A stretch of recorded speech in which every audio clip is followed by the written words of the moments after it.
In today's video, I'm going to teach you how to create a watermark in Adobe Photoshop. We're going to design a clean, reusable text watermark, save it with a transparent background, and get it ready to place on your photos or videos.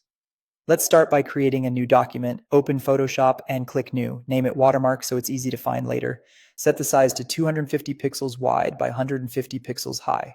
This small canvas keeps the file lightweight and easy to drop onto projects. For background contents, choose transparent. That's important because we don't want a background filling in behind our watermark. Click OK to create the document. Next, zoom in on the canvas so you can clearly see what you're doing. Even though the file is small, zooming in helps you refine edges and spacing with more confidence. You're still working at the final size, you're just getting a closer look.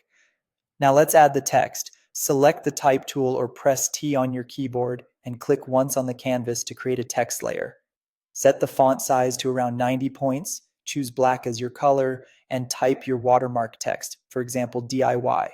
Pick a font that's readable at small sizes, then move the text so it's centered on the canvas. If you already have a logo or small image you prefer, you can place that instead of text and position it the same way. To give the watermark definition, we'll add a stroke. Double-click the text layer to open layer styles.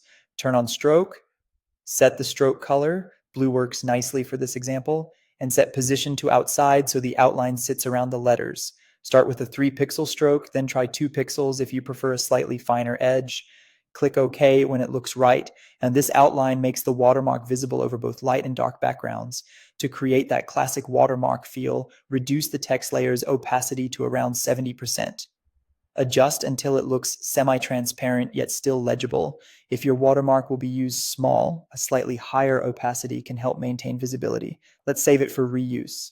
Go to File, Save As, choose PNG as the format and give it a name like New Watermark. Click Save, then OK to keep the default settings. PNG preserves transparency, which is exactly what we want. You now have a watermark with a transparent background that you can overlay on images, videos, or any other media without affecting the background. Place it in a corner, scale it as needed, and you're good to go. And that's it. If you found this tutorial helpful, don't forget to like this video and subscribe to my channel for more Photoshop tips and tutorials.